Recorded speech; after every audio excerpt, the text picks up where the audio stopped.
Nikolas Hello, everybody. Welcome to. Nikolas. We have a reading day today. Nico loves this story. This is by who? By Disney. Inside Out. Here is our story. I'm gonna read for kids. For some to get sleep, for just have fun, whatever you guys like. I'm gonna read you a little short version. What is this about? Dada, what's that? And then we start reading. So when 11 years old, Riley moves to San Francisco. She struggles to come to terms with leaving her old friends and home behind. Can Riley's five emotions find a way to help her adjust to her new life? Are we ready to read the story? Yes! Dada, what's that? We can start! Inside Out by Disney Pixar. When a little girl called Riley was born, her first emotion, joy, ran headquarters from inside Riley's mind. As Joy watched what happened to Riley's on a big screen, memory spheres were created. Joy picked up the first memory. It showed Riley as a baby. It was yellow because the sphere contained a happy memory. Joy placed the sphere on a shelf in a headquarters. As Riley grew older, the shelves in headquarters became full of memory spheres. Joy was also joined by four more emotions: sadness, disgust, anger, and fear. Together, the five emotions made important choices for Riley from the console inside her mind. Joy was the leader, and all she wanted was for the little girl to be happy. Fear helped keep Riley safe. He once stopped her from tripping over a power cable when she was running through the house. Disgust kept Riley away from things that looked, smelled, or tasted funny, like broccoli. Anger cared very deeply about things being fair. All of the Riley's tantrums happened when anger was driving the console. Finally, there was sadness.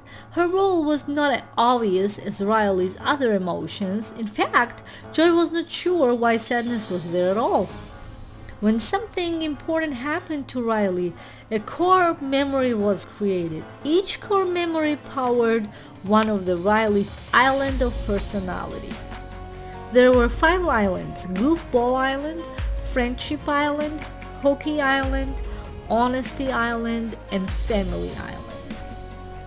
When Riley was 11, her mom and dad announced that they were moving from their hometown in Minnesota to San Francisco. The emotions panicked. Riley had great friends and a lovely home in Minnesota. Things could not have been better there. After a long car trip, Riley and her parents arrived at their new house in San Francisco. Riley was miserable that she had to move, but Joy desperately tried to keep Riley happy by taking control of the console. Before long, it was Riley's first day at her new school. Joy gave each emotion an important job to do.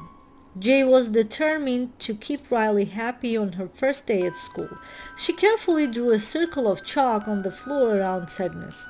This is a circle of sadness. Your job is to make sure that all the sadness stays inside of it, she told sadness. At school, Riley was asked to tell the class something about herself.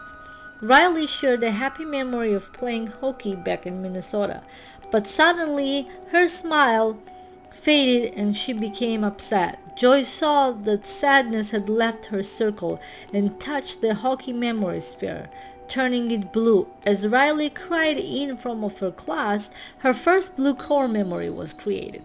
In an attempt to get rid of the new sad core memory, Joy turned on the memory vacuum.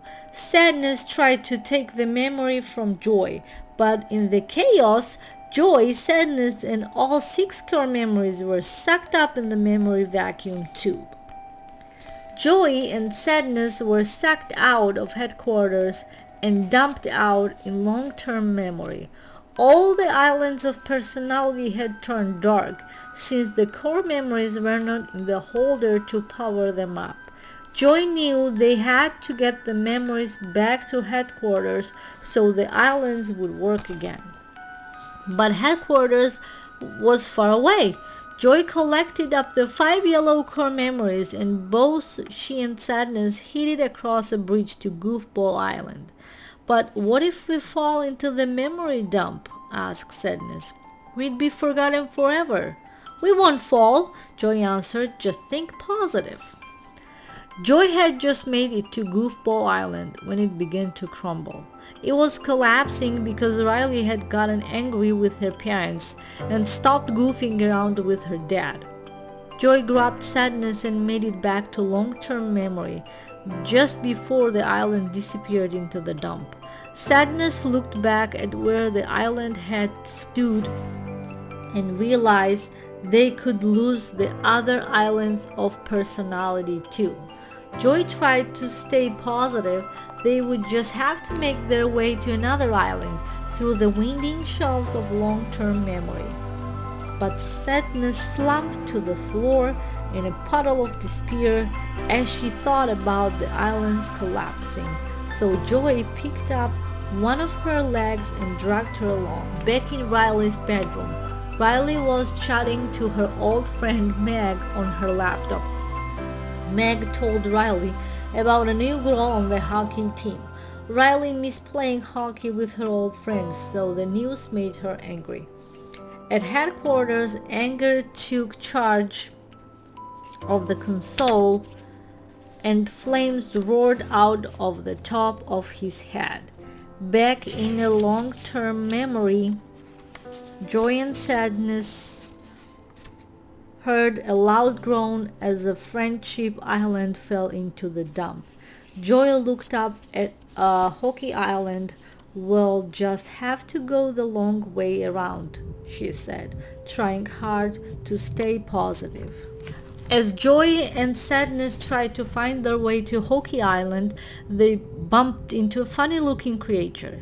"You're Bing Bong," Joy said excitedly. "You are Riley's imaginary friend." Riley and Bing Bong used to play together. They even had a rocket wagon that was powered by a song, but over the years, Riley had forgotten him. Bing Bong told Joy that he was in a long-term memory looking for a good memory so that Riley would remember him and he could be part of her life again. "You know what? We're on our way to headquarters. Come with us and we'll get Riley to remember you," said Joy. Bing Bong gave Joy his bag to carry the core memories in and told them it would be much quicker to catch the train of thought to headquarters. "There's a station of Imagination Land," he said. "Come on this way." The three of them reached Imagination Land just as the train pulled away. But Bing Bong knew how to get to another station through Imagination Land. Once inside, Joy and Sadness were amazed. There was the French Fry Forest, Trophy Town, and Cloud Town. They soon reached a house of cards where Bing Bong found his rocket wagon. They also find the imaginary boyfriend generator. Meanwhile, Riley was at the tryouts for a new hockey team. At headquarters, anger, disgust, and fear tried to get Riley through it. But the emotions could not find the right memory to replace the missing core memory. Riley missed the puck, fell over, and they stormed off. Inside Riley's mind, Hockey Island fell to pieces and sank into the memory dump. Joy, Sadness, and Bing Bong watched in horror from the gates of Preschool World. Inside Preschool World, some mind workers took Bing Bong's rocket wagon and threw it into the memory dump. "No!" yelled Bing Bong. He sat on the floor and cried candy. Joy tried to cheer him up, but nothing worked. Sadness sat beside Bing Bong. "I'm sorry they took your rocket wagon," she said. After they talked about how he felt, he said, "I feel okay now." Joy was surprised. Sadness had not made Bing Bong feel worse. She had made him feel better.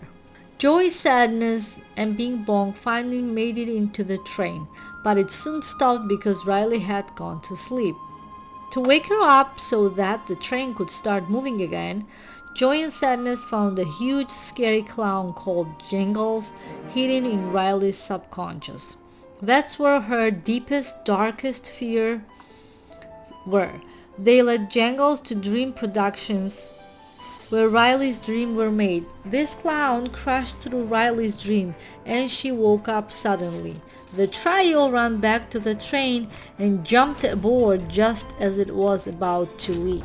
Meanwhile, at headquarters, Anger had plugged an idea bulb into the console. After everything that happened, and without Joy around to help, Anger decided the best thing for Riley was to run away back to Minnesota. After the bulb was plugged into the console, the idea popped into Riley's head just as she woke up from her scary dream. Riley needed money to buy a bus ticket to Minnesota, so she sneaked downstairs and took money from her mom's purse. Back on the train of thought, Joy heard a loud noise and looked out of the train carriage to see Honesty Island fell into the memory dump. Suddenly, the trucks underneath the train crumbled away and the train crashed into the cliffside. Everyone on the train jumped off just before it tipped over the cliff's edge into the dump below. "That was our way home," Joy cried. "We lost another island. What is happening?" "Haven't you heard?" replied a worker from the train. "Riley is running away." After the train crash, Sadness realized they could use a recall tube in long-term memory to get back to headquarters. But as Joy got sucked up the tube, the cliff underneath them began to break apart. The tube broke and Joy fell deep into the memory dump. At the moment, Riley was heading to the bus station, feeling nothing. Down in the dump, Joy felt hopeless. She looked at the memory of a time when Riley had been sad, but her friends had come to cheer her up. Suddenly, Joy realized that sadness was important. Riley's friends came to help because she was sad. Just then, Bing Bong appeared. The pair came up with an idea. They could use Bing Bong's rocket wagon to fly out of the memory dump. They sang loudly to power the rocket, but each time they flew up, they couldn't quite reach the edge of the cliff. They gave it one last try, and without Joy noticing it, Bing Bong jumped out of the rocket wagon so it could reach the cliff. As Joy looked back, she saw Bing Bong in the dump far below. "Go save Riley," he called. "Take her to the moon for me, okay?"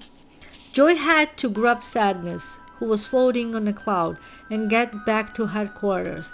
As Family Island crumbled away, Joy spotted an imaginary boyfriend and had an idea. Joy used the boyfriend generator to make hundreds of boyfriends, using them as a huge tower. She swung toward Sadness.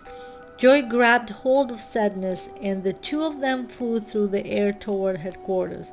Splat! They hit the back window and started to slide down the glass.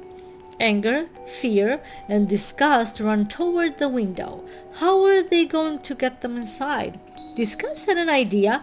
She got Anger really mad until flames burst out of him, and then she used the fire to cut a hole in the window. Joy and Sadness climbed inside. "Oh, thank goodness you're back," cried Fear. Joy looked up at the screen and saw that Riley was on the bus, ready to run away from home and back to Minnesota. She realized that she had to let Sadness drive and let her step up to the console. Sadness took a deep breath and pulled out the idea bulb. On the bus, Riley suddenly felt that she had to stay. "Wait," she called to the driver. "I want to get off." As the other emotions looked on, Joy handed the core memories to Sadness, and they all turned blue. Sadness placed them back in the projector that played memories on the screen in headquarters. At Riley's house, Riley had just arrived back. Her mom and dad had been worried sick. She told them how she felt. "I miss home," she said, remembering her life back in Minnesota. Riley, Mom, and Dad hugged each other, and at headquarters, a brand new core memory was created, which generated a new family island. A few days later, the islands of personality had reappeared with a few new ones too. Joy, sadness, anger, fear, and disgust were excited about the future. After all, Riley was 12 now. What could happen? The end. Thank you for listening. Thank you for watching. See you next reading time. Please subscribe. Say bye.